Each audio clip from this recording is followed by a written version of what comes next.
বিশ্বাস করুন বন্ধুরা, কাঁচা আমের যত আচার বানিয়েছি তার মধ্যে আজকের তৈরি করা আচার হচ্ছে একেবারে সেরা। কাঁচা আমের এই মিষ্টি আচারটাকে একবার বানিয়ে আপনারা 1 বছর অবধি, মানে এই গোটা বছর সংরক্ষণ করে খেতে পারবেন। তবে আমি বলবো এটা গোটা বছর টিকবে না, বানানোর সাথে সাথেই শেষ হয়ে যাবে, এতটাই এটা দারুণ লাগে খেতে। চলুন রেসিপি শুরু করি। নমস্কার বন্ধুরা, আপনাদের সবাইকে স্বাগত জানাই আমার কুকিং চ্যানেল সোনালি কথায়। আজকের কাঁচা আমের দারুণ স্বাদের এই আচার বানানোর জন্য আমি এখানে নিয়েছি মোট 6খানা মিডিয়াম সাইজ কাঁচা আম। ওজন হিসেবে বললে এখানে মোট 1 কিলো আম আছে। আমগুলোকে ভালো করে খোসা ছাড়িয়ে নিয়ে ধুয়ে নিয়েছি। এবার আমি কিভাবে টুকরো করছি দেখুন। মাঝখান থেকে অর্ধেক করলাম, ভিতরের যে আঁটিটা এখনও কিন্তু নরম আছে। এটাইও একদম পারফেক্ট এই আচার বানানোর জন্য। আঁটিটাকে বার করে দিলাম। এবারে আমরা এটাকে লম্বা লম্বা করে ভাগ করে নেব। যদি একটু বড় হয় তাহলে 3 ভাগ করতে পারেন, আর যদি এরকম সাইজের হয় তাহলে আপনারা 2 ভাগ করতে পারেন। তো আমি একটাকে 2 ভাগ আর একটাকে 3 ভাগ করে দেখালাম। এবার বলছি নেক্সট স্টেপ। একটা বাটিতে জল নেবেন, সেখানে দেবেন প্রায় 2 চামচের মতন লবণ। লবণটাকে ভালো করে জলে মিশিয়ে নিয়ে আমগুলো কাটার সাথে সাথেই জলের মধ্যে ডুবিয়ে দেবেন। এইভাবে সমস্ত আম কেটে আমি জলের মধ্যে ডুবিয়ে রেখেছিলাম টোটাল 15 মিনিট। এইভাবে লবণওয়ালা জলের মধ্যে ডুবিয়ে রাখলে আম অনেকটা শক্ত হয়ে যাবে, তাই যখন আচার রান্না করবেন আম কিন্তু ঘেঁটে যাবে না। যতক্ষণ আম জলে ভিজছে ততক্ষণে আমরা আচারের একটা মশলা বানিয়ে নিই। কড়াইয়ের মধ্যে প্রথমে দিলাম 3খানা শুকনো লঙ্কা। শুকনো লঙ্কা একটু ভাজা ভাজা হয়ে গেলে এরপর এর মধ্যে মিশিয়ে দেবো 2 চামচের মতন 5 ফোড়ন।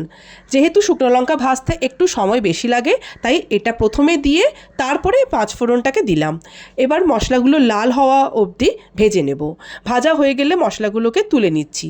খুব বেশি কড়া করে এটা ভাজবেন না, কারণ তাতে কিন্তু মশলা তিতো হয়ে যাবে, আচারের স্বাদ খারাপ হয়ে যাবে। এগুলোকে আপনারা চাইলে মিক্সিং গ্রাইন্ডিংয়ে জারের মধ্যে নিয়ে গুঁড়ো করতে পারেন। আমি এখানে এটাকে হামাল দিস্তাতে গুঁড়ো করে নিয়েছি। একটু আধ ভাঙা করে গুঁড়োটা করবেন, তবে কিন্তু এটা খেতে বেশি ভালো লাগবে। মানে আচারে যখন এই আধ ভাঙা মশলাটা দেবেন তখন আচারের টেস্টটাও অনেকটাই ভালো লাগবে। দেখুন মশলাগুলো এইভাবে কুটে নেবেন। চলুন এবার নেক্সট স্টেপে যাই। আমি একই কড়াইয়ের মধ্যে এবার দিয়ে দেবো চিনি। তো চিনি এখানে দিয়েছি প্রথমে 2 কাপ, মানে বলতে পারেন এখানে প্রায় 500 গ্রামের মতন চিনি আছে। আর যতটা চিনি তার অর্ধেক পরিমাণ দিলাম জল। গ্যাস অন করে চিনিটাকে সম্পূর্ণ গলে যাওয়া অবধি ভালো করে জাল দিয়ে নেব। চিনির পরিমাণটা আপনাদের একটু কম বা বেশি অবশ্যই হতে পারে, এটা নির্ভর করছে যে আপনারা যে আমের আচারটা বানাচ্ছেন সেটা কতটা টক তার উপরে। দেখে নেবেন। আমরা এখানে মিষ্টি আচার বানাচ্ছি, তাই স্বাদটাকে অবশ্যই মিষ্টির দিকেই রাখতে হবে। এখন আমি এখানে 1 চামচ কাশ্মীরি লাল লঙ্কার গুঁড়ো আর 1 চামচ হলুদ গুঁড়ো আর সামান্য একটু লেবুর রস যোগ করে দিলাম। তাতে করে আচারটা দেখতেও ভালো লাগবে, আর লেবুর রস দিলে চিনিটা কিন্তু শক্ত হয়ে ক্রিস্টাল হয়ে যাবে না। চিনিটা পুরোপুরি গলে গেছে। এবার আমি আমগুলোকে জল থেকে ছেঁকে তুলে এই চিনির রসের মধ্যে দিয়ে দেব। গ্যাসের ফ্লেমটাকে আমি কমিয়ে দেব মিডিয়ামে, আর এই চিনি রসেই আমগুলোকে সিদ্ধ করতে ছেড়ে দেবো। এই আম সিদ্ধ হতে 10 থেকে প্রায় 12 মিনিট মতন আমার লেগেছে।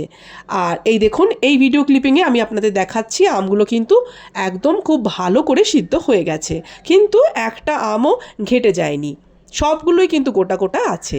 এবার ভাজা মশলার গুঁড়ো যেটা করে রেখেছিলাম সেটা পুরোটাই আমি মিশিয়ে দিলাম। আমি আপনাদের কাছ থেকে দেখাচ্ছি আমের টুকরোগুলো। দেখুন আমগুলো প্রত্যেকটাই গোটা গোটা আছে, কিন্তু প্রত্যেকটাই খুব সুন্দরভাবে সিদ্ধ হয়েছে। চিনির রসটাকে আমি আরও জাল দিয়ে নেব, আরও ঘন করে নেব। কতটা ঘন করব বলে দিচ্ছি। একটু চিনির শিরাটাকে আমি সামনে থেকে আপনাদের আঙুলের মধ্যে নিয়ে দেখাচ্ছি। যখন একতার হব হব করবে ঠিক ততক্ষণ সময় অবধি আপনাদের চিনির এই শিরাটাকে ঘন করে নিতে হবে।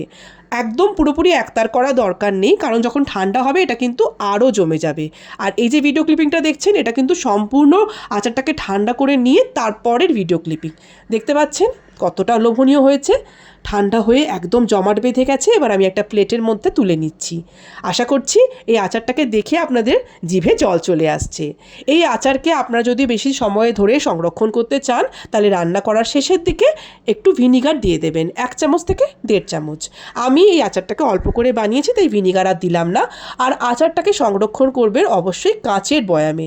কাঁচের বয়ামে করে এই আচার যদি রেখে দেন মাসের পর মাস, বছর অবধি এই আচার আপনারা রেখে খেতে পারবেন। ভিডিও ভালো লাগলে এটিকে লাইক, কমেন্ট, শেয়ার করবেন।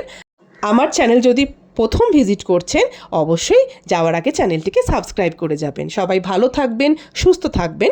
নমস্কার।